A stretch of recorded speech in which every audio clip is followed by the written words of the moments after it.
Leandro, seja bem-vindo.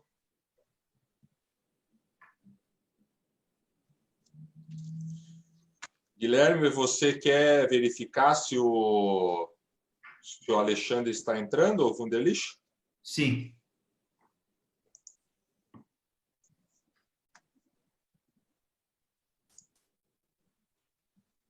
Ele disse que está terminando uma ligação e aí entra. Acabou atrasando um compromisso anterior, mas questão de minutos. Acabou de mandar mensagem aqui.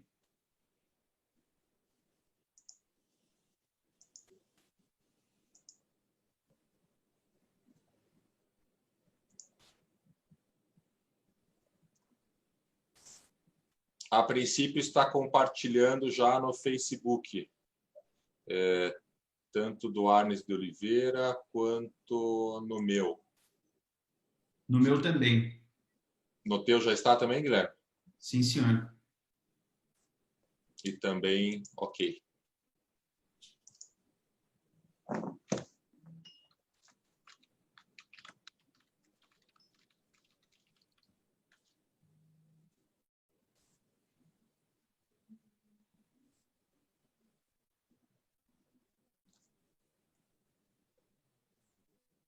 Professor Miguel Reale, o senhor está onde? Está em Gramado? Estou aqui na Serra. Que maravilha. Refugiado. Saúde boa? Aqui entre livros e araucárias. Que bom. E vendo a distância, essa balbúrdia que está o nosso país. Pois é, como é que o senhor está vendo as movimentações aí na último final de semana, com tantos manifestos, estamos juntos, o Basta e outros. Aliás, sobre isso eu escrevo um artigo que sai amanhã no Estado sobre os múltiplos manifestos, não é? Que é a sociedade civil acordando e se manifestando e trazendo à tona as suas exigências de respeito ao Estado de Direito, mas, ao mesmo tempo, o presidente apodando os manifestantes pela democracia como anarquistas, como terroristas, e o receio de que ele se valha dessa qualificação para justificar atos de violência. Não é? É o receio que se tem pela reação que ele manifestou, os que desfilam pelo AI-5, é a liberdade de expressão. Se vê aí que é uma entalacrada. É verdade.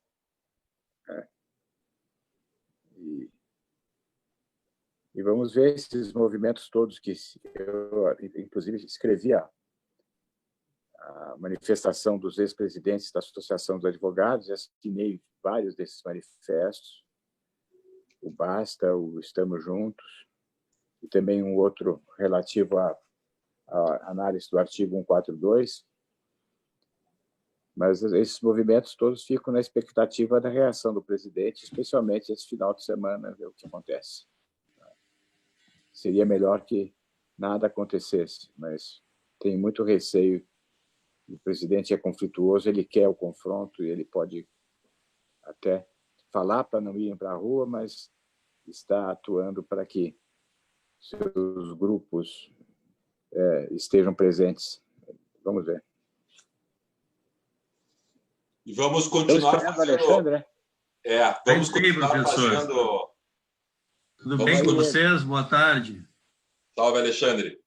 Vamos continuar fazendo o nosso papel, professor Miguel Reale, e nós todos, no Brasil todo, o senhor tenha certeza disso, contamos com a sua sabedoria e com a sua bússola para orientar o nosso caminho. E com isso eu quero dar abertura de maneira muito informal, de maneira muito afetuosa aos nossos amigos todos, e especialmente a doutora Marina Coelho Araújo, que aceitou o nosso convite, ao doutor Alexandre Wunderlich, que aceitou o nosso convite, ao doutor Guilherme Lucchesi, que junto comigo está organizando essa primeira roda de conversa.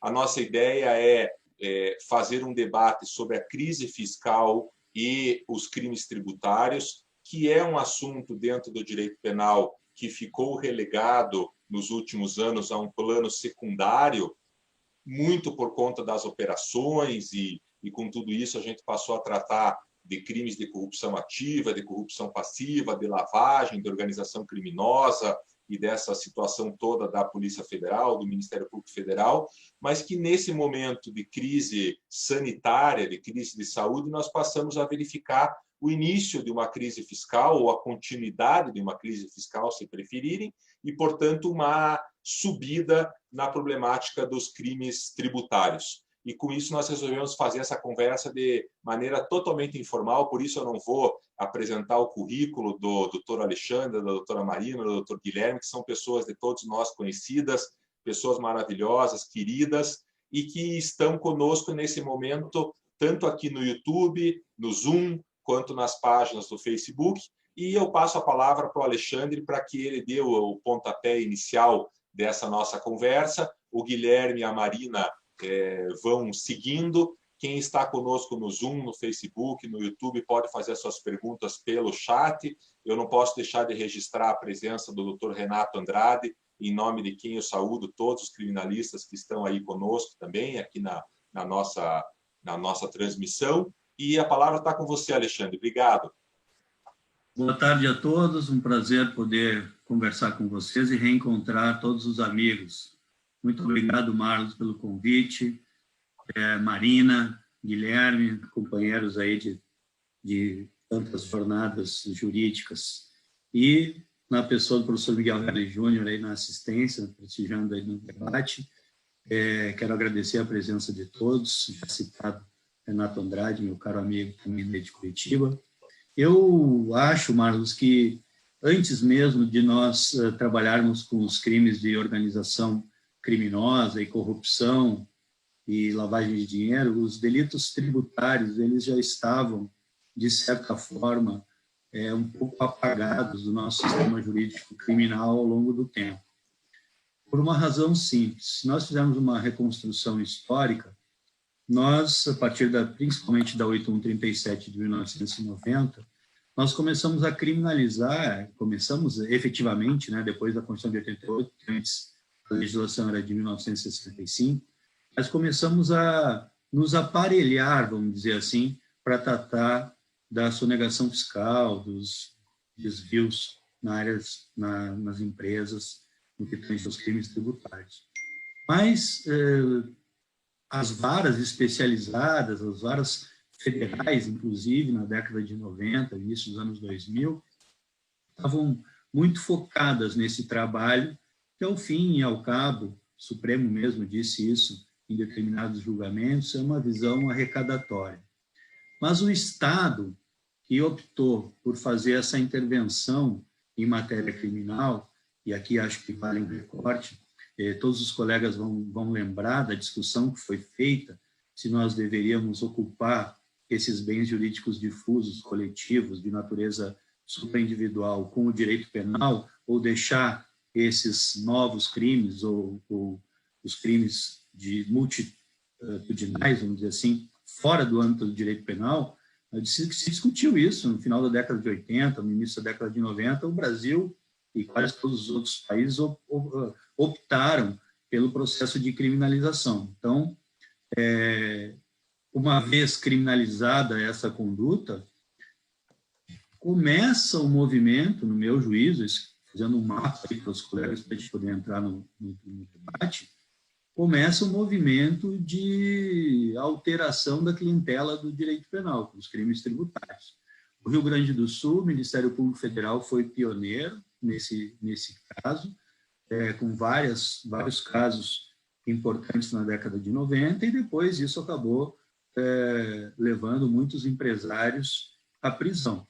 E logo em seguida vem a Lei 97/14 de 98, com penas alternativas, dá uma diminuída, e logo ainda, mais um passo, começam os programas de parcelamento, né? O Refis 1, Refis 2, Fernando Henrique, Lula, Dilma, em todas as suas nuances, com suspensão do processo criminal e ou a extinção da punibilidade.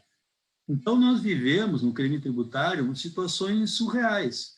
Vocês todos que são colegas aí de advocacia, na maioria, devem ter casos onde nós enfrentamos toda a dilação probatória, enfrentamos sentença, fomos aos tribunais, depois dos tribunais embargos, fizemos recurso especial extraordinário a Brasília, agravo de instrumento para subir o especial extraordinário, 8, 9, 10 anos de processo judicial, e lá, no final, poderia até haver execução de pena, se parcelasse ou pagasse o tributo, suspendia o processo criminal ou extinguia a punibilidade. Então, os crimes tributários, dificilmente o direito penal chegava ao final dele com uma pena privativa de liberdade, exceto em casos de maior gravidade, ou aplicação lá da regra de causa de aumento da magnitude da lesão ao erário.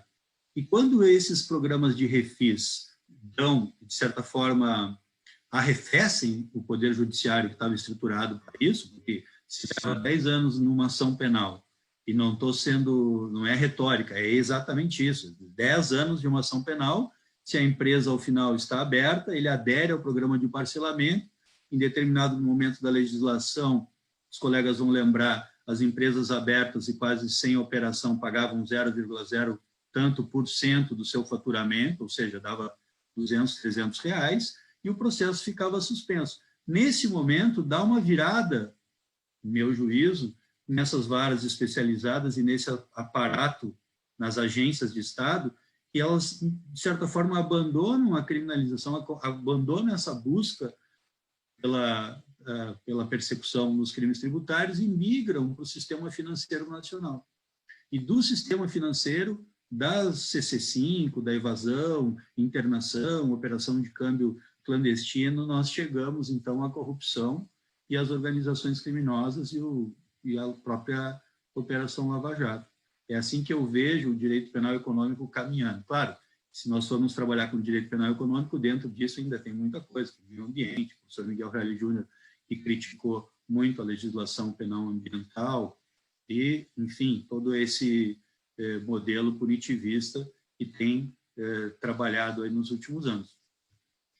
Agora, com esse novo cenário, muito se tem discutido e os crimes tributários voltaram à cena, vamos dizer assim, em razão de duas questões. Primeiro, eu acho que da crise fiscal, estou entendendo sobre a dificuldade do pagamento dos tributos por parte principalmente das pessoas jurídicas, dos entes coletivos. É claro que o próprio Estado já tem disciplinado algumas moratórias, já tem diminuído algumas alíquotas, mas as dificuldades, sim, com certeza serão inúmeras. E, num segundo momento, esses crimes tributários voltam à baila em razão do importante precedente do Supremo Tribunal Federal, do que nós chamamos do declarado não pago. É uma espécie de reinterpretação da jurisprudência do artigo 2º da Lei 8137 de 1990. Então, esses dois temas me fazem levar a crer que nós teremos alguns desdobramentos nos próximos anos em matéria criminal. Não acredito que nós vamos passar por algum momento onde essas questões fiquem à látera ou não sejam discutidas. Ao contrário, essa vai ser uma forma, mais uma vez, de utilização do direito penal para arrecadar e para trazer aos cofres públicos que passam por maus momentos, não é? Quem sabe a arrecadação que eles estão esperando. Acho que para abrir a fala, Marlos, como a ideia é fazer aqui uma troca de ideias, uma rodada mesmo, acho que até já falei demais. E como tem o nosso professor aí, o nosso decano, Miguel Reale Júnior, e como, Marina, eu sei que ele já te mandou um texto sobre insegurança jurídica e a decisão do Supremo Tribunal Federal, eu achei, assim, fantástica a abordagem desse tema da jurisprudência, eu quero que vocês enfrentem isso também, se essa jurisprudência retroage aos casos antigos ou não. É isso Eu mesmo. ia até sugerir que o professor fizesse um pouquinho... antes de você falar, eu ia sugerir que ele falasse um pouco sobre esse texto, porque ele me passou hoje, eu também li, gostei muito. E eu acho que, se você puder expor, professor Miguel, um pouquinho essa questão, eu acho que é bem legal, porque ele fala, na linha do que o Alexandre colocou, a questão de para onde que a gente está indo, né? Como que a gente vai estruturar essa aplicação do direito penal em cima das questões. E o que eu gostaria de falar vai casar exatamente com o que o professor falou no texto. Então, eu não sei, professor Miguel, se o senhor gostaria de expor um pouquinho essa questão. Tem que ligar o som. Ele achou que o convite era de graça, né, Marina? Mas como ele é ariano que nem eu sei que ele adora falar. Então, vamos embora, professor, vamos falar. Ah, meu Deus do céu. Juntar nós dois para cantar e falar, viu, Sina. Alexandre? Você sabe, né? Bom, prezado Marlos, Luquezzi, a Marina, que já me provocou, o Alexandre, o prazer de estar também com o Renato, nosso companheiro lá do Paraná. E exatamente esta propositura do Marlos de crise fiscal e crime tributário é apresentada de forma evidente na decisão do Supremo Tribunal Federal, nesta decisão que foi relatada pelo ministro Barroso, a mostrar como se faz uma interpretação ampliada do tipo penal.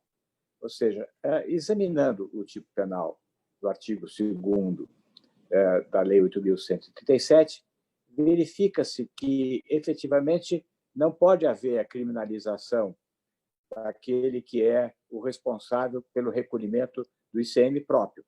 Por quê? Porque, na verdade, ele não é um substituto tributário, ele não recolhe e não cobra de ninguém, ele pode até vender um produto abaixo do preço de custo e, assim mesmo, ele é devedor do ICM que ele declara, portanto, ele não é o contribuinte. Então, a análise do tipo penal, com elementos normativos, como está no artigo 2º da Lei 8.137, deve ter referências obrigatórias de preenchimento dos elementos normativos na fonte que industria, na fonte que ilumina a compreensão desse elemento normativo, ou seja, no próprio direito tributário. E o direito tributário, seja pelo Código de Tributário Nacional, seja pela lei complementar que regula o ICM, mostra que o contribuinte não é o consumidor final. Então, ele não está cobrando do consumidor final, o contribuinte não é o consumidor final. O consumidor final é o próprio operador da operação comercial. Portanto, não poderia, de forma nenhuma, ser estendido a essa condição do ICM por substituição, que é admitida, no caso de gás ou de petróleo, com a posição do ICM próprio. Mas quais são eu quero logo passar por cima dessa análise da absoluta inconstitucionalidade, porque quebra com o princípio da legalidade, com o princípio da taxatividade e faz uma ampliação indevida do tipo penal, saber mas por quê? Qual é a justificativa do ministro Barroso? E ele diz com todas as letras, sem esconder. Ele diz que é necessário que os grandes devedores sejam perseguidos, que o crime tributário é um crime que acaba atingindo a população, que acaba atingindo a segurança, acaba atingindo a educação, a saúde, que retira dinheiro que o Estado poderia aplicar nessas áreas carentes, e, ao mesmo tempo, cria-se uma figura. Como ele não quer que seja criminalizado o ato do vendedor de esquina, que também pode praticar isso reiteradamente, ele cria uma figura de um crime habitual. Um crime habitual. Será criminalizado não aquele que deixou, por circunstâncias momentâneas de dificuldades de recolher, mas aquele que faz do não recolhimento do ICM um planejamento tributário. E, portanto, que habitualmente... Então, cria-se um crime habitual. Quer dizer, é inaudito o ativismo do Supremo Tribunal Federal em criar um tipo penal. Não só amplia a natureza do sujeito ativo próprio, como cria a figura de um crime habitual. Mas e por que ele diz isso? Porque estamos precisando ter mais receita. Estamos precisando. Então, são motivos de política criminal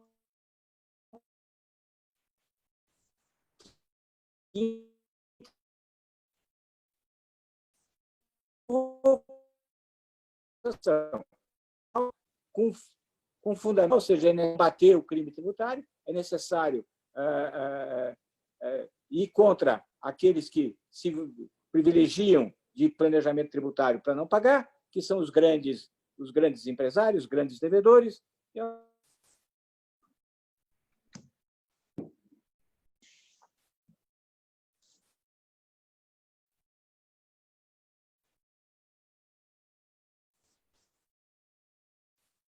Nós estamos ouvindo o professor Miguel Reale Júnior, que eu fiz o Alexandre estava entrando na sala, Alexandre, e eu fiz uma saudação assim a ele, dizendo que é uma emoção redobrada receber o Alexandre, receber a Marina, receber o Lucchesi, mas para aqueles que não têm uma convivência diária com o professor Miguel Reale Júnior como vocês, é uma emoção ainda maior poder estar numa sala virtual com ele, ouvi-lo, ele que foi ministro da Justiça, um jurista que orienta todos nós, e enquanto ele retorna, eu passo para você, Marina, a continuidade justo do que o professor Miguel estava nos contando da problemática dos grandes devedores e tudo isso.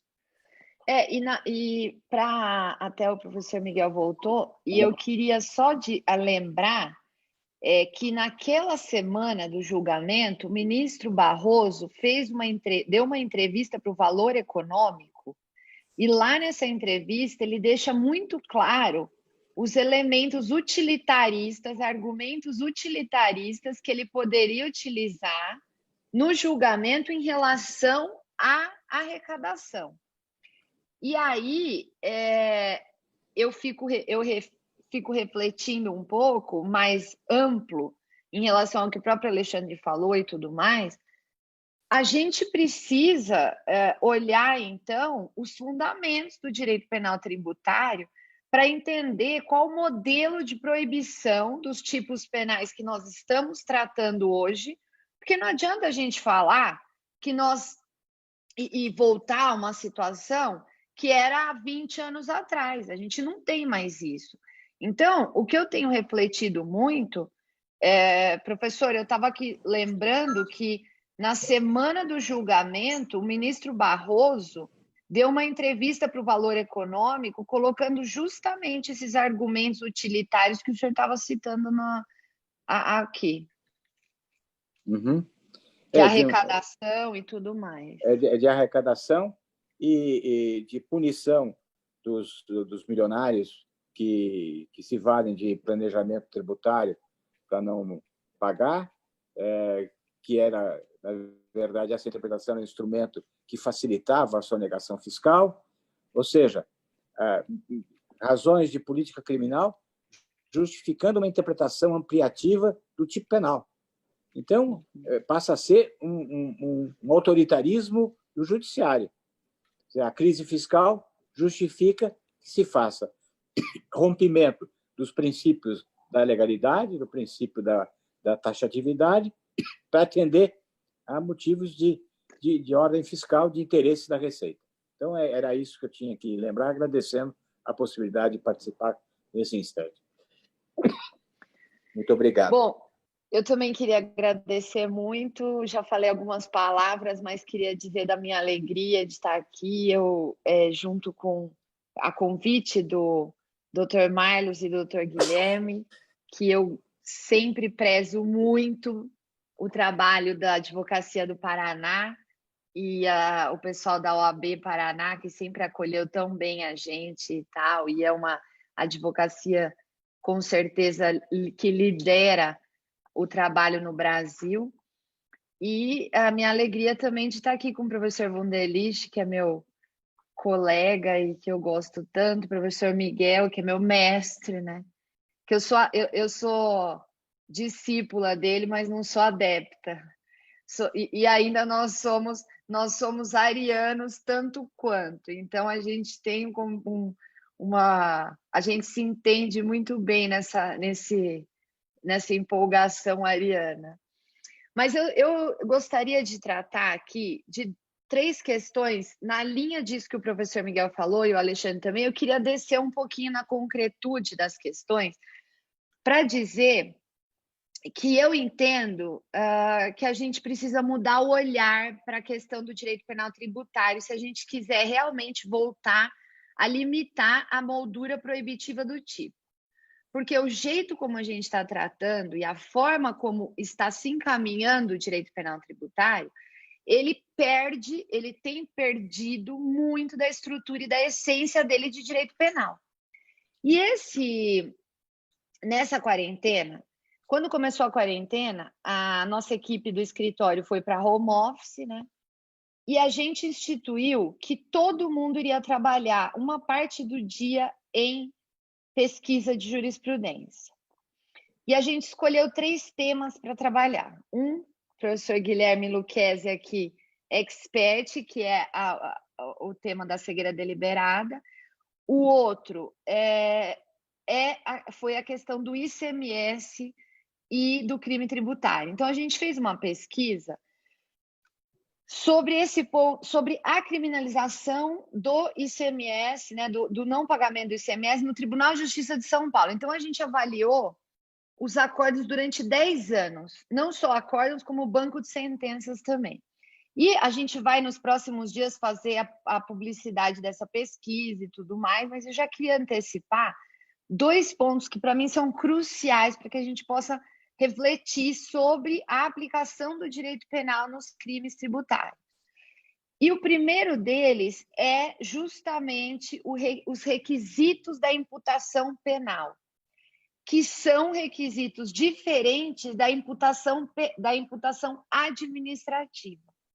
E por que eu estou dizendo isso? Porque a gente constatou na prática que não há essa diferença nos processos.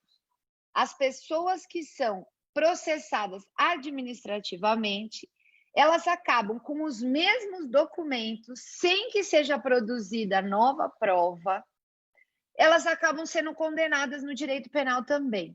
O direito penal, ele não se especializa para que a responsabilidade penal seja comprovada. Ele absolutamente segue a linha e todos os documentos da esfera tributária. E isso, na verdade, eu já sabia, porque nos casos que a gente trabalha, a gente tem isso, né, Guilherme? Com certeza você também já deve ter visto isso. Só que agora a gente fez uma pesquisa de 10 anos no Tribunal de Justiça de São Paulo. E a gente constatou isso, aqui eu tenho a porcentagem, de quase 75% dos casos, o procedimento é idêntico ao procedimento da defesa administrativa. Não tem produção de prova penal, nem para a questão da materialidade, nem para a questão da autoria, que são as 2 coisas que eu gostaria de enfatizar. Porque, professor, a materialidade delitiva no crime tributário, ela não se confunde com a infração administrativa em todos os casos. Ela pode até se confundir, mas ela não é igual. E nós estamos tratando, na grande maioria dos casos, em comprovação da materialidade delitiva com o auto de imposição de multa, de infração e imposição de multa. Então, na verdade, o que eu gostaria, e a partir dessa pesquisa, eu quero conclamar os criminalistas a gente fazer um trabalho nesse sentido, até com juízes e promotores. Olha só, não dá para a gente aceitar isso. A responsabilidade administrativa, com base em infração administrativa, não pode ser idêntica à responsabilidade penal.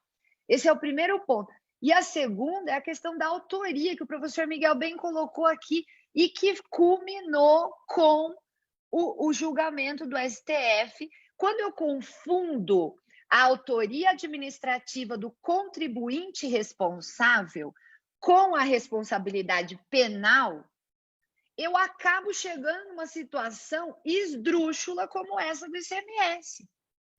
Eu estou falando de imputação penal.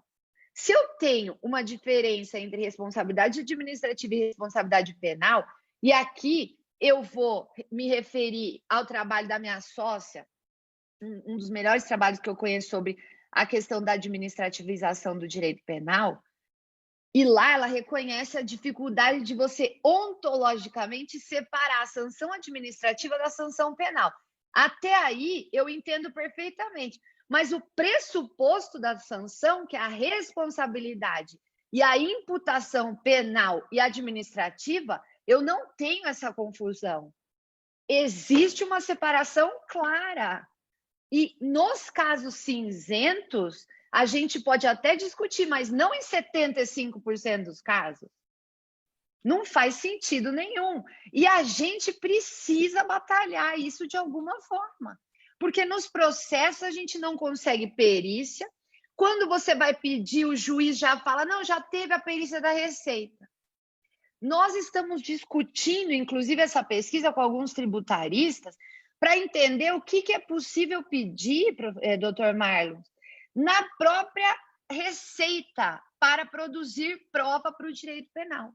Porque se assim é, então vamos começar a fazer prova no administrativo. O que é possível fazer? Tem até procedimento especial para avaliar a responsabilidade da pessoa física. Então, lá no administrativo. Porque se a mera autoria como contribuinte vai levar a responsabilidade penal, que essa é outra constatação da nossa pesquisa, a simples responsabilidade administrativa do contribuinte levou à condenação no penal. Não tem outra discussão de prova de autoria. Então, eu vou ter que trabalhar no penal de outra forma. Eu vou ter que começar a pensar em fazer defesa penal na esfera administrativa. Porque a prova vai ser usada lá. E eu estou falando de 75% dos casos em São Paulo durante 10 anos. É muita coisa. O Ministério Público do Estado de São Paulo tem um grupo que só recebe os documentos da Receita, autua e faz denúncia. Sem inquérito, sem nada. Eu não sei, Guilherme, se isso tem no Paraná, mas em São Paulo tem. Então, assim, a gente vai ter que começar a trabalhar para dar mais trabalho para essas pessoas, porque não é possível a gente entender o direito penal tributário, além de toda essa questão arrecadatória e tudo mais, os próprios atores do direito penal estão trabalhando com pressupostos muito alargados. De alguma forma, a gente vai ter que tentar limitar isso. E a ideia de olhar para isso é justamente entender que esse acórdão, professor Miguel, que o ministro Barroso vai soltar, daqui a pouco, não sei quando, porque até agora não soltou, vai ser um acórdão de difícil aplicação, inclusive, porque o que o senhor disse aqui, que ele cria uma habitualidade inexistente na lei para o crime tributário, e ele faz dessa habitualidade um elemento típico do próprio crime tributário. E aí a gente fica na dúvida de como que vai saber disso se o que eu estou dizendo aqui acontece em 75% dos casos. Quer dizer, eu não tenho prova nenhuma disso nos casos. E nem vou ter. Como é que eu vou fazer isso se eu não tenho processo penal investigativo nesses casos? Então, eu não vou conseguir nem aplicar essa decisão dele no resto do Brasil. O que eu vejo é o seguinte, professor, e aí eu queria ouvi-lo também um pouco sobre isso. Eu tenho pensado muito nisso nos últimos tempos. Eu acho que a gente precisa mudar um pouquinho o discurso até nas nossas defesas, para que a gente possa ter um pouco mais de efetividade. E eu acredito muito que são as nossas defesas. Não quero dizer que a gente né, Marlos, eu não quero dizer que a gente é muito bom, não é isso? Mas eu acho que a gente é importante para reiteradamente mostrar isso. Eu tenho feito um trabalho num cliente que tem muitos processos no Paraná, e o que eu tenho visto no Paraná são juízes mais conscientes do que em São Paulo nos casos de tributário. A gente tem um cliente que tem uma postura de habitualidade e contumácia, né, nos crimes tributários, mas a gente tem visto muito caso no Paraná que é interpretado diferente de São Paulo, e que o juiz leva muito mais em consideração a questão penal do que São Paulo. São Paulo, o Ministério Público está muito, muito, muito acostumado a fazer só tudo a ver com a receita. Então,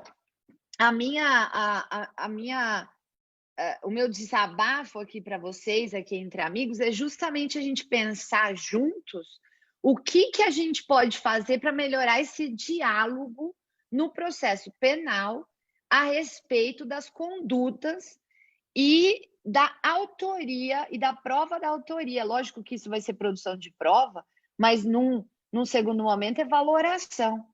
E tem mais uma coisa, nesses casos eles não vão querer fazer acordo de não persecução penal, porque eles vão dizer, o Ministério Público já me disse isso 2 vezes em São Paulo agora, que não vai fazer acordo de não persecução se não tiver reparação de dano, e a reparação de dano é o pagamento integral da dívida. Eu bem disse, bom, ok, você quer que meu cliente pague e eu faço acordo com você, por quê? Se extingue a punibilidade do crime. Se ele não pagou até agora, é porque não dá. Então, assim, eu não vou fazer acordo para reparar dano e pagar integralmente. Então, a gente vai ter um problema que vai continuar perpetuado mesmo com a possibilidade de acordo de não persecução. E essas são as minhas ponderações iniciais. Agradeço de novo aqui com vocês. Professor Miguel, a Marina fez uma provocação ao senhor. O senhor tem a palavra, se o senhor quiser. Eu preferia ouvir o Luquez e depois fazer alguma interferência. Muito bem. Obrigado. Ô, Marlos, ele está tão acostumado com as minhas provocações que ele nem responde mais. Eu estou acostumado, mal acostumado.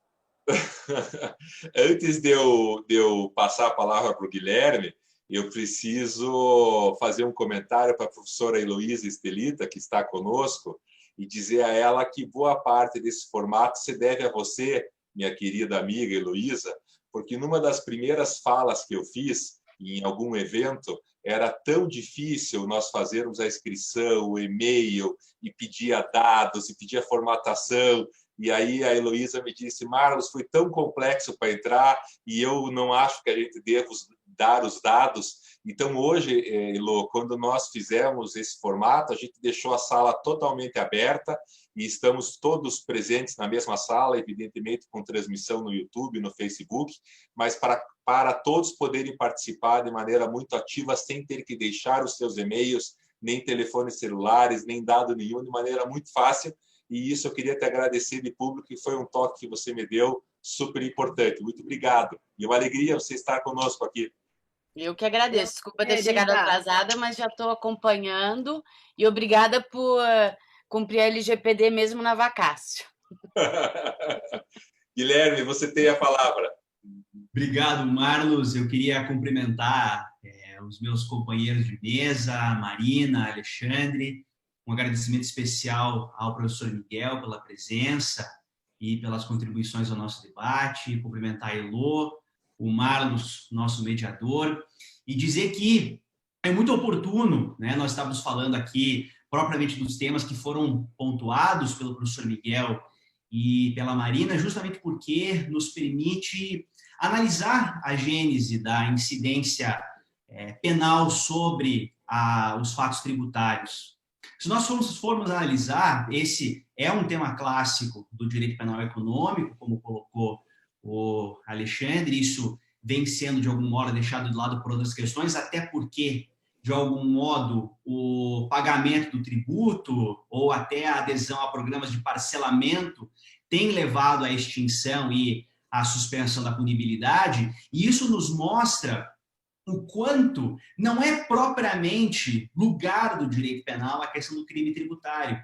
Parece ele estar agindo aqui, a ameaça penal, muito mais como um reforço da incidência da execução fiscal, mais como uma forma de garantir o adimplemento da obrigação principal e das demais obrigações tributárias, do que propriamente buscar a funcionalidade de proteção de bens jurídicos merecedores de alguma espécie de tutela penal. E o que me faz pensar, a partir das provocações que foram levantadas aqui, principalmente com relação à confusão entre a posição de contribuinte, o fato de ser responsável penal pelo fato, é o fato de a questão tributária, principalmente quando a gente fala da questão do não pagamento de ICMS descontado, é que isso não é um fato propriamente das pessoas físicas que vêm sendo acusadas da prática desses delitos. Trata-se de um fato da pessoa jurídica e acaba-se por, muitas vezes, uma incapacidade de se perceber qual teria sido a contribuição individual e, diante da impossibilidade que hoje nós temos de responsabilidade penal da pessoa jurídica, acaba-se presumindo, muitas vezes, o envolvimento, a responsabilidade dos sujeitos individuais. Não são poucos os casos, e esse é um tema clássico do processo penal aplicado aos crimes econômicos, o fato de nós termos denúncias genéricas que imputam as condutas de fraude, imputam as condutas da Lei 8.137 aos sócios das pessoas jurídicas, aos administradores das pessoas jurídicas, eventualmente a um ou outro funcionário ou prestador de serviços contratado de contabilidade das pessoas jurídicas, simplesmente por um domínio da posição, numa situação semelhante àquela que nós observamos no julgamento da ação penal 470 de Minas Gerais, no STF, no caso Mensalão.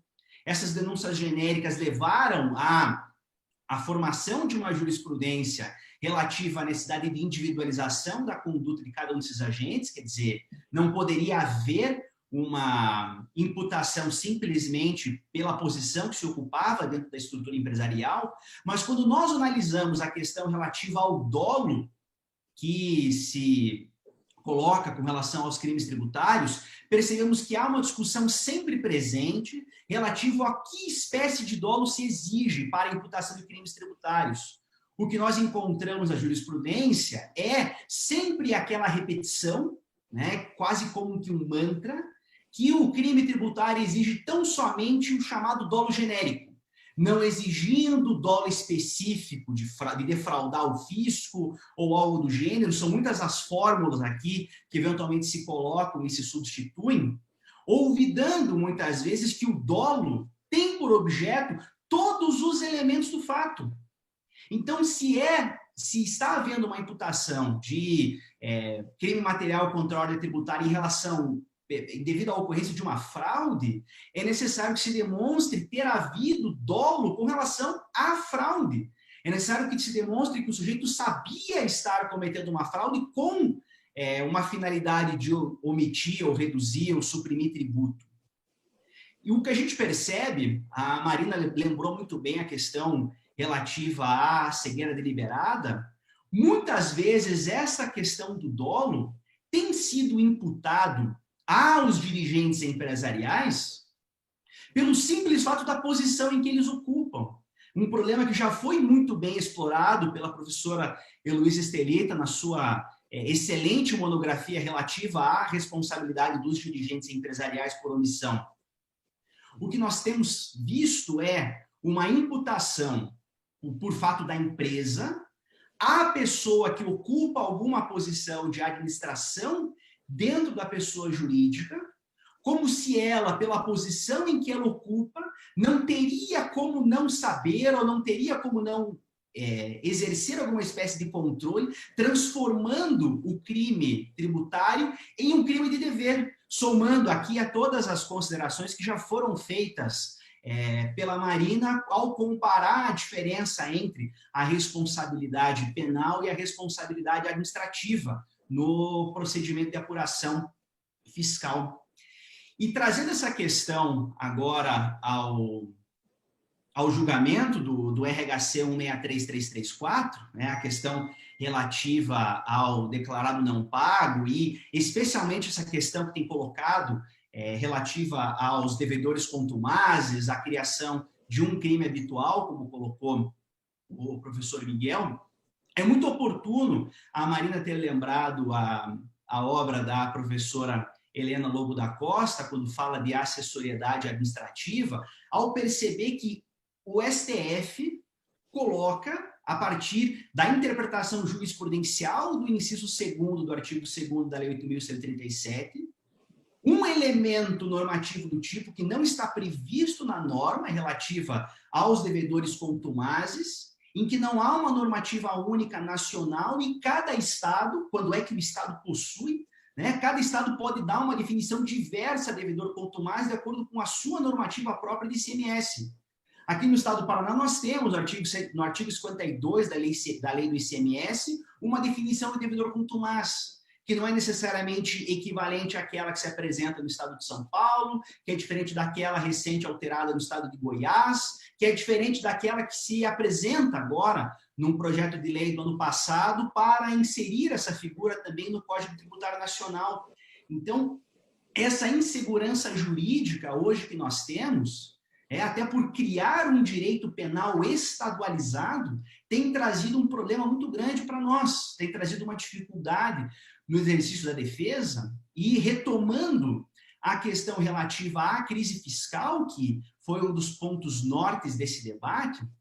Quando nós consideramos a situação econômica que o país hoje vive, por força da pandemia do coronavírus 19, a despeito das medidas que vieram a ser adotadas pelo Ministério da Economia, como o adiamento do pagamento de tributos do Simples, como a proposta que em breve deve ser apresentada de um refis da pandemia, se percebe que a situação econômica do país muitas vezes não permitirá que as empresas, que as pessoas jurídicas possam vir a aderir a esses programas de parcelamento, não deixando outra escolha senão a de enfrentamento de questões no âmbito do processo penal. Por isso é importante nós voltarmos a discutir questões relativas ao dolo no crime tributário, é importante nós voltarmos a discutir questões relativas à inexigibilidade de conduta diversa no não adimplemento de obrigações tributárias, porque vislumbro que nós novamente teremos essas discussões num plano central no direito penal econômico. Eram essas minhas considerações introdutórias.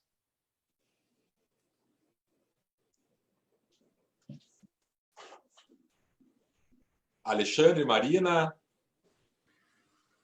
Eu posso recomeçar a rodada aqui, fazer um apanhado de tudo que foi falado. E eu acho, Marina, que primeiro ponto, questão da prova. Isso efetivamente acontece, né? Alexandre, só para fazer uma consideração, é chá, viu? Não é vinho, não, tá? Bom, é 18 horas quase, então ainda está no horário do chá, Marina. Tá bom. Eu acho que em razão da prova, isso nós estamos todos aqui vivendo também nos relatórios da CGU, no TCU, na prova da improbidade administrativa. Imagine a ação penal em curso e toda a prova já produzida nas ações de improbidade. Claro que ali são ações judiciais, ao contrário desses processos administrativos. Mas essa vinculação probatória das esferas, ela tem demandado dos advogados uma atenção maior com os colegas que atuam nessas outras searas. Acho que todos nós estamos passando por isso. Tanto é que me parece no caso de 2 ações judiciais em curso, uma necessidade até do advogado criminal colher a prova nos autos da ação de improbidade, quando isso ocorre de forma antecipada do juízo criminal. E mais, comentando também, eu sinto muita dificuldade da aplicação do artigo 92 do CPP e seguintes, que é a suspensão das ações com questões prejudiciais. É claro que o Supremo, falando do esgotamento da via administrativa, já solucionou uma parte dos problemas que tinham no passado, quando no meio de uma ação penal vinha uma decisão posterior do Conselho de Contribuintes, por exemplo, né, sendo juntada no processo crime. Mas, de qualquer sorte, eu não tenho muitos conhecimentos sobre ações penais suspensas em razão de questões prejudiciais sobre discussão dos tributos. E mais, ainda seguindo o que a Marina disse, eu vejo, Marina, na questão do devedor contumaz, fazendo um gancho também com o que o Lucchesi falou, uma certa complacência em alguns estados do Brasil.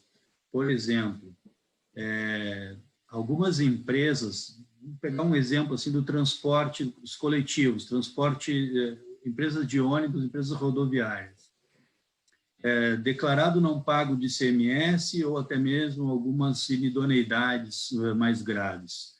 O juiz se vê na seguinte situação: 10, 12, 20 ações penais em curso, a empresa em recuperação judicial, numa cidade do interior do Rio Grande do Sul, de Santa Catarina ou do Paraná, com 600 funcionários. E isso eu vejo acontecer, o magistrado jogando as ações penais, jogando as audiências para distante de 1 ano, 2 anos, a fim de que a empresa possa ter um fôlego para poder cumprir com o plano da recuperação judicial e, quem sabe, começar a pagar os seus tributos. Fica, então, o magistrado entre a coação penal da ação penal, o juízo da RJ e, além disso, a manutenção desses empregos todos. O que nós vamos viver, Lucchesi, em razão dessa estadualização, vamos dizer assim, dos pagamentos de ICMS, das regras, nós já vivíamos na jurisprudência da magnitude da lesão. Santa Catarina tem uma concepção do que é o artigo 12, o Rio Grande do Sul tem outra. As empresas gaúchas que exportam couro, quando foram pela guerra fiscal se estabelecer no norte do país, lá também hoje respondem a ações penais onde o juízo de magnitude de lesão é diferente. E agora, recentemente, salvo engano, foi a 6ª turma que definiu a magnitude da lesão. Também não sei se os colegas sabem, mas foi publicado agora, salvo equívoco meu, decisão do ministro Neff, que criou ali um vetor definindo, acredito que R$1 milhão como a regra da causa de aumento nos crimes tributários. E, para finalizar, passando a palavra, voltando ao Lucchesi e voltando à Marina, que é o que nós temos feito sempre nesse grupo aqui de amigos, com a Heloísa, com o professor Miguel, com o Renato, o Marlos, que é o quê? Debater os temas rogando, pedindo que as categorias dogmáticas sejam aplicadas. É um movimento que a Marina já me falou várias vezes que a gente tem que fazer. Eu costumo muito fazer a crítica do esfacelamento das categorias e ela costuma sempre dizer, olha, a resistência tem que vir da doutrina da dogmática. E é isso, com todas as dificuldades que nós temos. As autoridades têm perdido a liturgia do cargo, o Brasil enfrenta problemas de autoritarismo, mas se nós que viemos aqui da formação acadêmica não formos buscar diminuir esse ato que existe entre o que se produz na universidade e o que se decide nos tribunais, aí realmente as coisas podem ficar sem uma via, sem uma opção. É isso, Marlos. Marlos, eu gostaria... Pois não, professor Miguel Reale, por favor. Marlos, para seguir na linha bem exposta pelo Alexandre, o problema das categorias dogmáticas, lembrar uma questão que não está sendo ainda efetivamente discutida. Não, quer dizer, já houve contestação, mas não se aprofundou, que é o problema do momento consumativo do crime tributário. No momento que se estabeleceu que era necessário haver o processo administrativo findo, reconhecendo a existência do tributo, curiosamente, o Supremo Tribunal Federal, numa interpretação esdrúxula, absolutamente esdrúxula, porque não compreendeu a natureza do tipo, acaba estabelecendo que o momento consumativo do crime tributário está na decisão final do processo administrativo. Ou seja, quem pratica o crime é a autoridade fiscal, que reconhece a existência do tributo. Na verdade, é um fato absolutamente alheio ao acontecimento que foi o não recolhimento ou a fraude para não pagar, e atribui. Para quê? Para que não haja prescrição. Para que não haja prescrição. Então, começa a correr a prescrição do momento em que houve o reconhecimento da ocorrência da infração tributária pela autoridade administrativa. Um absurdo. Não entenderam que, analisando o artigo 1º, quando se diz que constitui crime reduzir ou suprimir tributo, se está colocando o quê? Que tributo é o pressuposto do crime. Não pode haver crime se não houver tributo. Então, o momento consumativo não é aquele do reconhecimento da ocorrência da infração tributária pela autoridade administrativa. Isso é um absurdo, porque se coloca como autor do crime a autoridade administrativa, porque se o momento consumativo está no momento em que ele reconhece a ocorrência da infração administrativa, é ele que pratica o último ato. Então, veja o absurdo. Para quê? Para que não haja a prescrição, porque o processo administrativo pode demorar para ocorrer, e se quer, então, que haja um momento de início da contagem do prazo prescricional no instante em que houve a decisão administrativa. São soluções absolutamente esdrúxulas, artificiais, não entendendo que o tributo é um pressuposto do crime. Ou seja, não pode haver aborto se não houver gestação, não pode haver supressão de tributo se não houver tributo. Isso é um pressuposto do crime. Mas para dar um jeitinho e não entrar na prescrição. Por outro lado, lembrar também isto que também está sendo colocado, que o crime tributário sempre surge como uma forma de cobrança. A Heloísa deve se lembrar do projeto que nós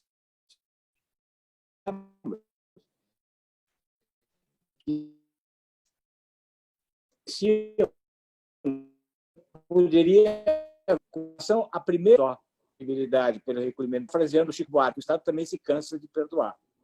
Então, haveria um interesse de recolhimento do tributo, mas não haveria a possibilidade de se valer do recolhimento do tributo para extinção da punibilidade uma segunda vez. Mas isso demonstra como... E depois, os refis e as alterações embaralhadas da extinção da punibilidade pelo recolhimento do tributo ao longo do tempo, a finalização da infração tributária está no recolhimento do tributo, e não a se entender a importância do valor que possa estar sendo atingido, voltado para o bem jurídico. Não. O que importa é recolher tributo.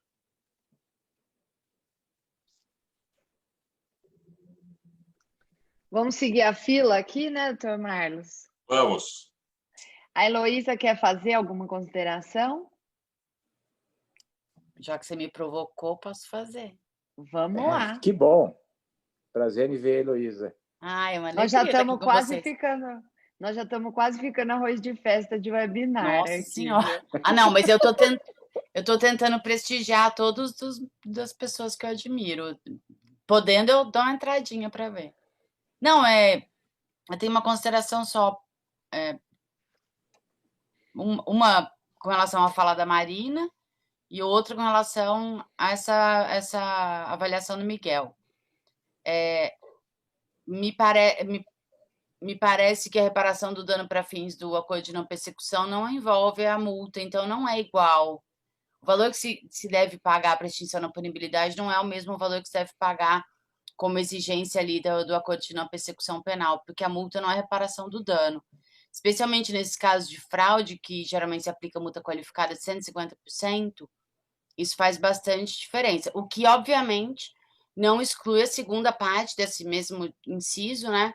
Que diz da impossibilidade de fazê-lo, aí não tem que reparar o dano. Mas acho que as duas coisas não se excluem. É isso que eu... inclusive, nesse julgamento mencionado pelo Alexandre, foi desconsiderada a multa, tá? Para o grave dano. Tá uma dúvida ali, se você leu o acórdão, eles não conseguiram separar muito bem as coisas, mas em um momento lá eles falam que a multa não incluiria o grave dano, lá para o fim do aumento de pena. E, com relação ao que o Miguel falou, tem um trabalho muito bacana de uma orientanda do Rodrigo Rios, que mostrou com análise econômica do direito que as cláusulas de exclusão da punibilidade pelo parcelamento, somadas aos constantes reparcelamentos anuais, esvaziaram completamente o caráter preventivo dos crimes tributários. Então, se nós quiséssemos ter um sistema penal, pelo menos, mais coerente, a gente teria que repensar essas possibilidades das formas como elas estão postas hoje. Não que se tivesse que repensar só isso, talvez a gente tivesse que repensar também a pena. E, no fim, tem um outro problema fundamental, que esse é o grande problema, uma política tributária maluca, né? Tributária. E isso a gente não pode resolver, nós, né? Talvez nessas propostas, como a do Eurico, de reforma, ali dentro, aí sim, dentro daquele novo sistema, a gente também pudesse pensar num novo sisteminha penal tributário, mas como está hoje, é muito difícil, né? Era isso, mas estão de parabéns. Estou aqui assistindo. Obrigado, Heloísa. E antes da Marina continuar, o Paulo Naliak, que está nos ouvindo e é empresário, ele nos diz que seria o caso de reduzir ou de acabar com o contencioso, provocando a reforma tributária alinhada com o PL, dele menciona o PL 110, com o recolhimento de tributo na emissão da nota fiscal, quer dizer, isso seria uma solução.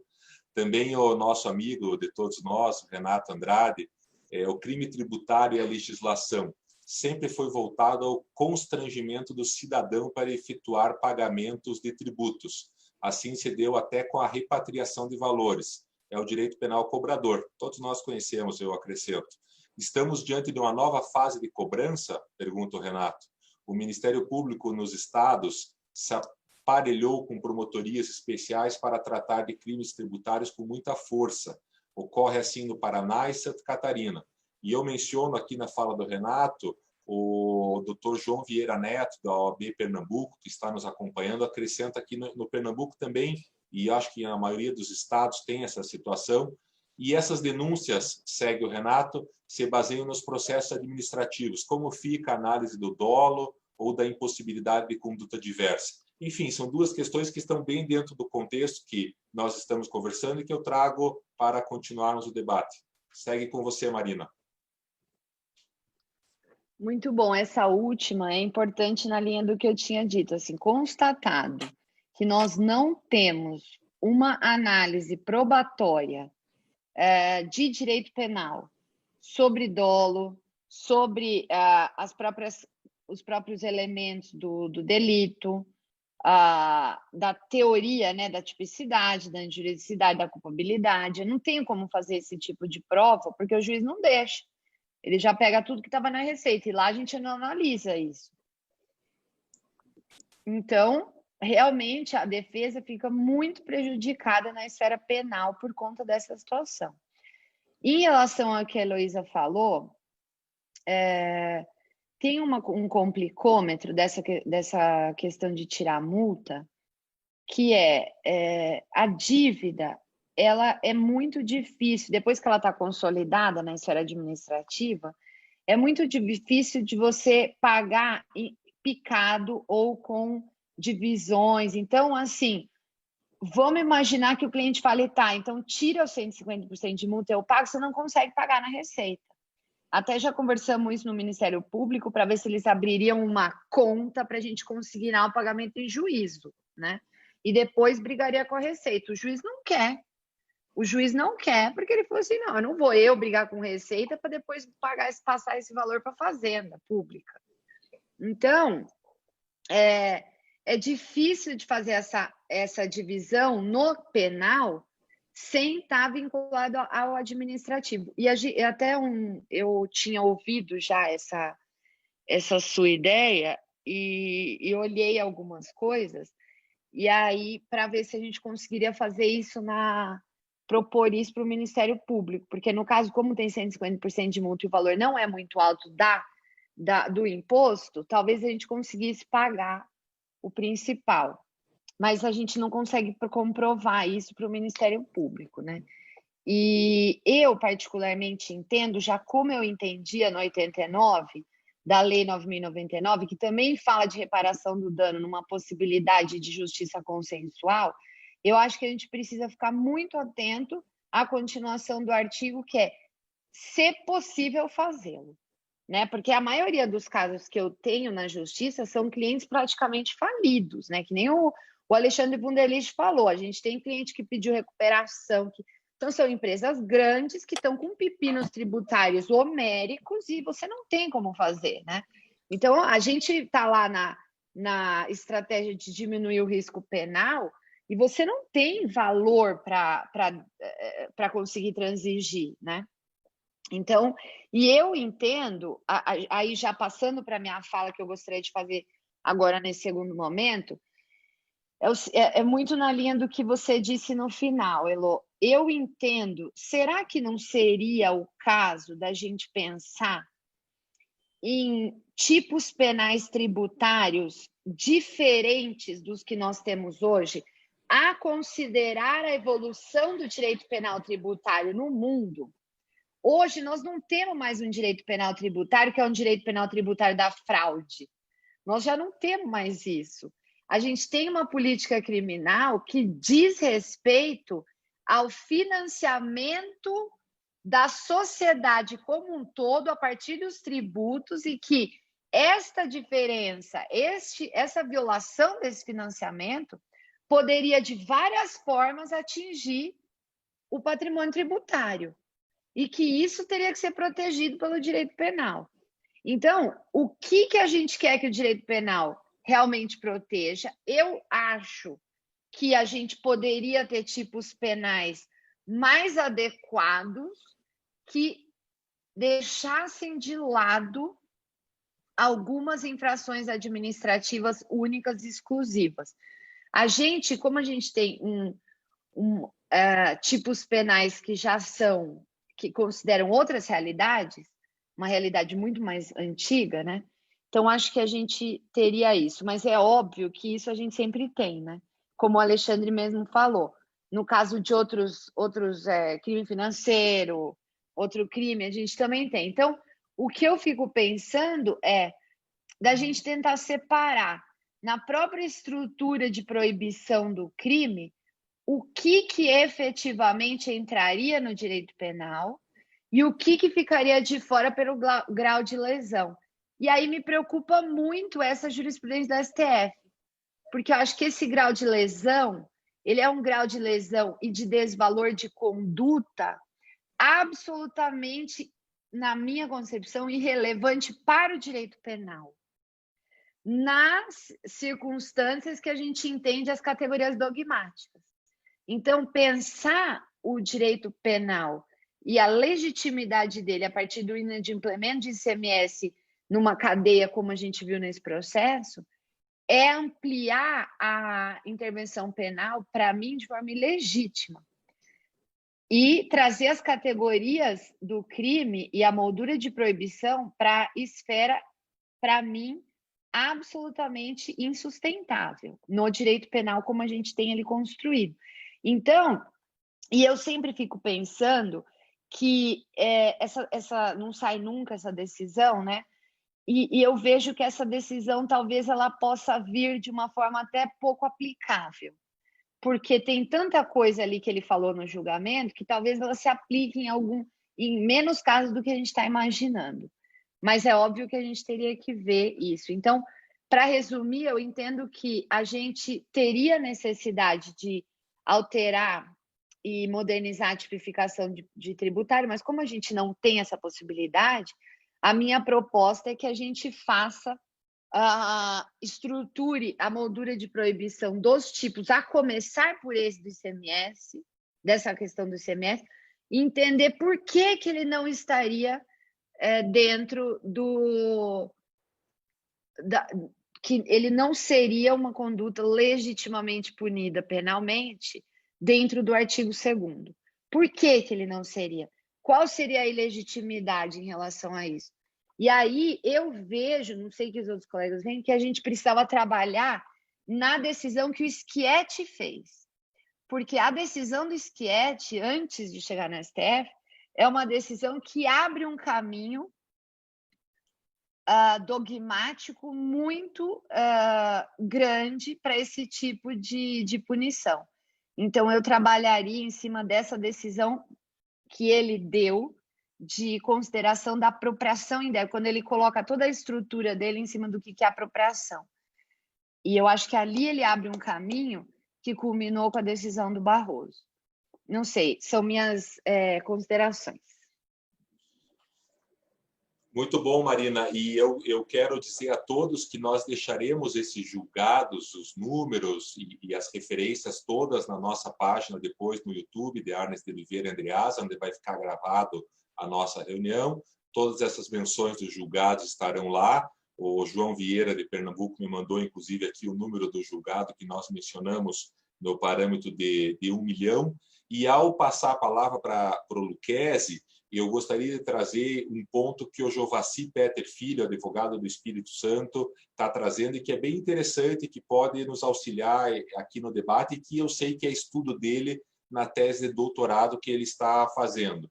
Diante das excepcionalidades que foram acentuadas agora na pandemia, como ficará o Instituto da Inexigibilidade de Conduta Diversa nos crimes tributários? Será que nós vamos fazer uma revisita a esse Instituto da Inexigibilidade de Conduta Diversa ou vamos esquecê-lo definitivamente? O questionamento que o Jovassi faz a todos nós. Lucchesi, com você a palavra para prosseguir.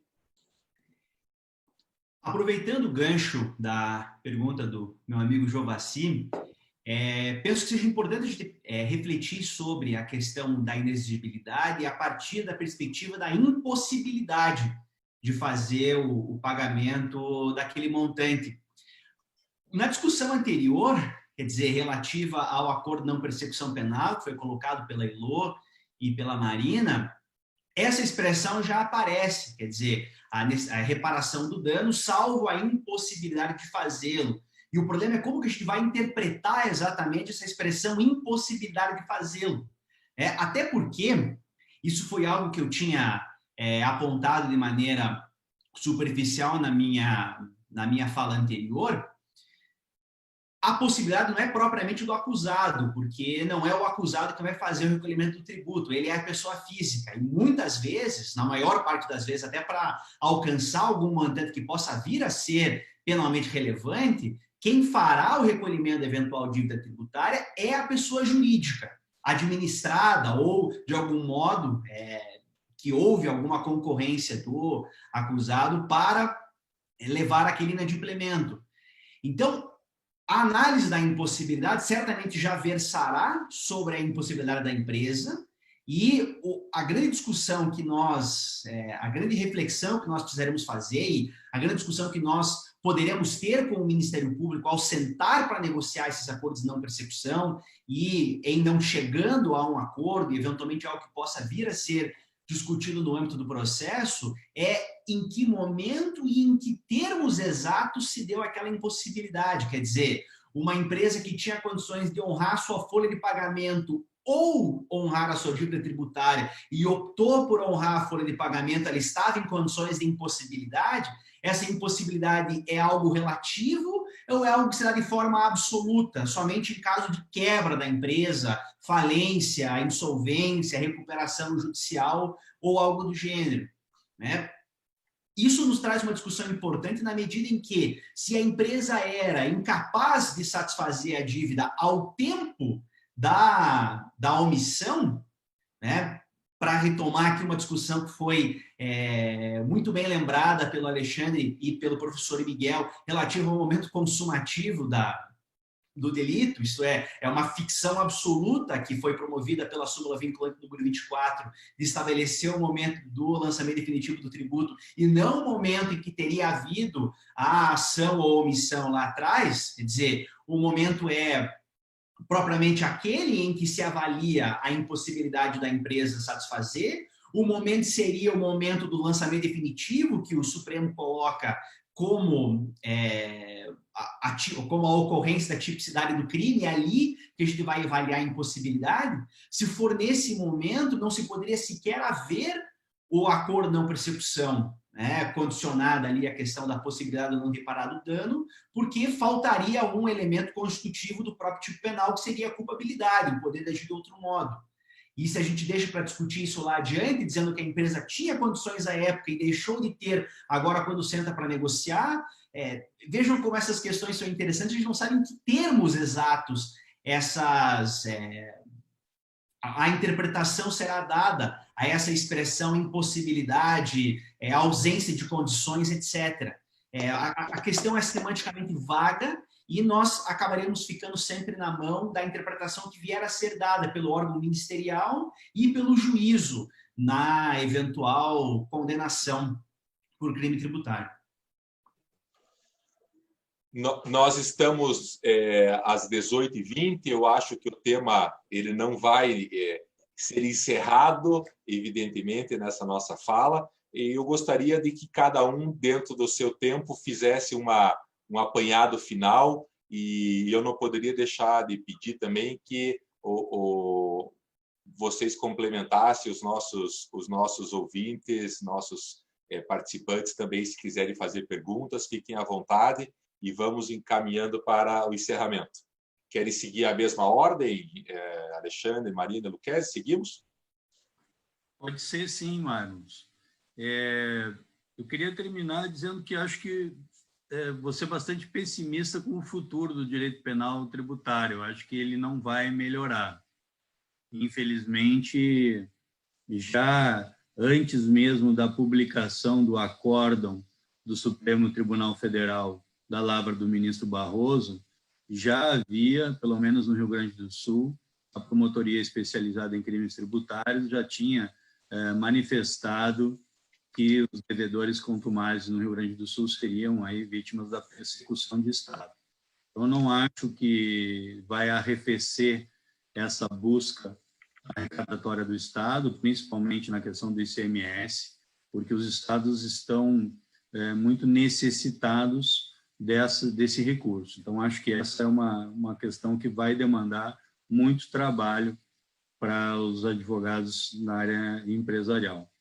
E depois eu queria agradecer aqui ao nosso colega João Vieira Neto, lá de Recife, que me mandou o número correto da decisão que eu referi, foi no recurso especial 18.94.120 de Santa Catarina, e a decisão é da terceira sessão da lavra do ministro Nefe Cordeiro, e foi estabelecido, de fato, como eu referi, e Heloísa também, o valor de R$1 milhão para aplicação da regra do artigo 12, inciso 1, da Lei 8137 de 1990.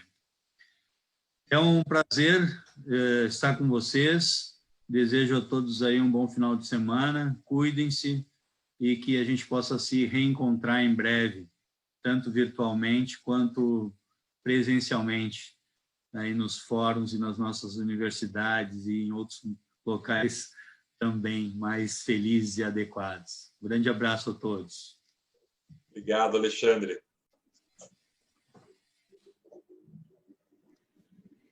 Bom, eu também queria finalizar dizendo que professor Miguel agora. Eu não vi que... Professor, o senhor quer falar? Acho que...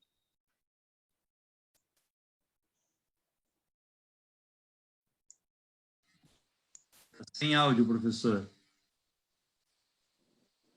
Agora, obrigado, Alexandre. Agora sim. A ligação que está muito ruim, eu tenho entrado e saído na volatilidade da internet serrana.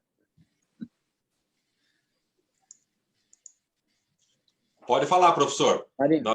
Nós estamos fazendo o encerramento e gostaríamos de uma bênção especial sua. Meu Deus. Bom, é o que eu sempre imaginei que ia ser um momento de glória, eu estar abençoando as pessoas ou num púlpito falando aos fiéis, seria um momento de glória. Agora, eu quero só cumprimentar os caríssimos amigos, agradecer pela admissão da minha participação, que foi indevida, graças ao convite também feito pelo Alexandre e Marlos ter aceitado essa indicação, e dizer que estou muito satisfeito de estar com todos vocês, meus queridíssimos amigos, rever a Elô, o Renato, a Marina tenho visto sempre, ela tem sempre me perturbado bastante, então estou com muita satisfação aqui, o Duquese. Marlos, muito obrigado, e foi altamente proveitoso, aprendi muito, realmente foi extraordinário, parabéns pela realização desse webinar. Viva, professor Miguel, eu já fiz Obrigado. toda a saudação e não posso deixar de confessar novamente a emoção de estarmos juntos hoje. Marina. Muito obrigado. Eu vou dizer o seguinte, eu estou morrendo de saudade do professor Miguel. Ele está lá em Canela, nessa quarentena inteira, e eu não me chega de encher ele, porque eu estou com saudade de ver, de olhar no olho dele, entendeu? Então, assim, ele vai Não vai voltar, hein? Acho que vai ficar por aqui. Ah, Alexandre, peraí que você vai ver, você sofre um atentado, hein? Presta atenção, viu?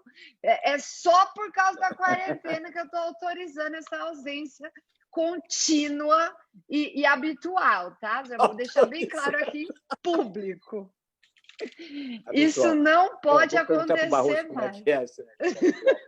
Depois você pergunta para o ministro Barroso como segue isso aí.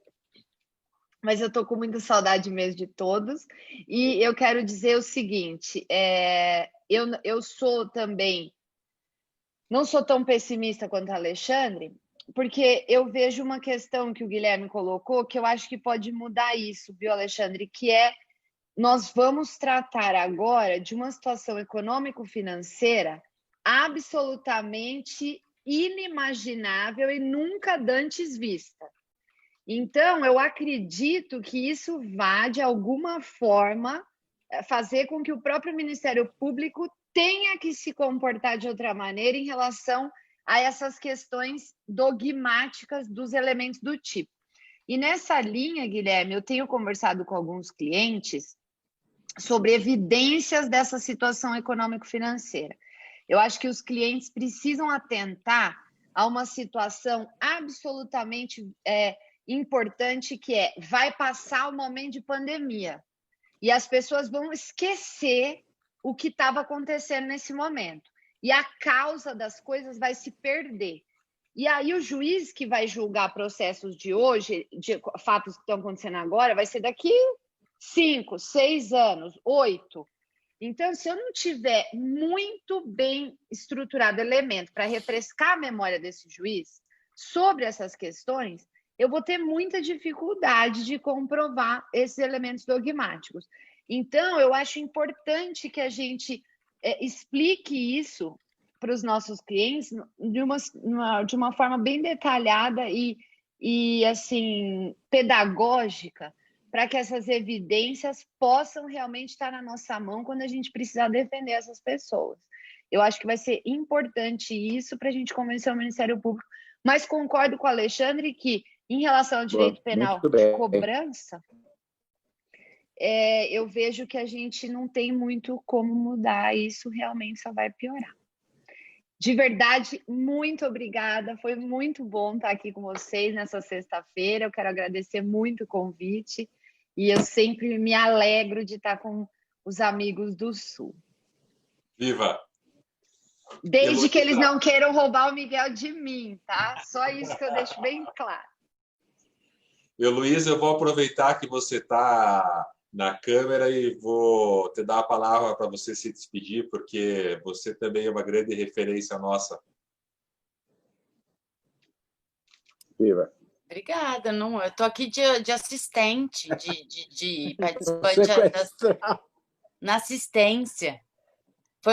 É sempre uma alegria estar com vocês, por isso que eu fico pipocando nesses webinars para ver meus amigos que eu não posso ver pessoalmente, infelizmente, por enquanto.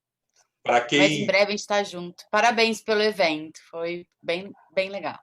Para quem ainda não acompanha, vale a pena seguir o Alexandre, a Marina, o Guilherme nas redes sociais, evidentemente, mas a página da Elo sempre está trazendo muitas novidades do direito penal econômico. Eu já ganhei aquele selo de super fã da página, então eu recomendo a todos, que são temas bem interessantes. Guilherme, tua hora. Obrigado, Marlos. Eu só aproveitando essa última fala para, em cima do que a Marina nos disse, aproveitando algo que já foi falado pelo Alexandre, nós tendo a oportunidade de produzir essa prova agora, né, de já fazer prova das eventuais alegações, é mais importante do que nunca, algo que o Alexandre colocou, a atuação colaborativa da defesa criminal, que certamente será necessária diante da postura do Ministério Público, junto com os colegas tributaristas. Isso nunca foi tão importante, até para poder dar essa lógica depois da futura defesa penal, que um dia virá com o lançamento definitivo desse tributo, já visando produzir antecipadamente essas provas para que elas possam ser depois introduzidas nos autos.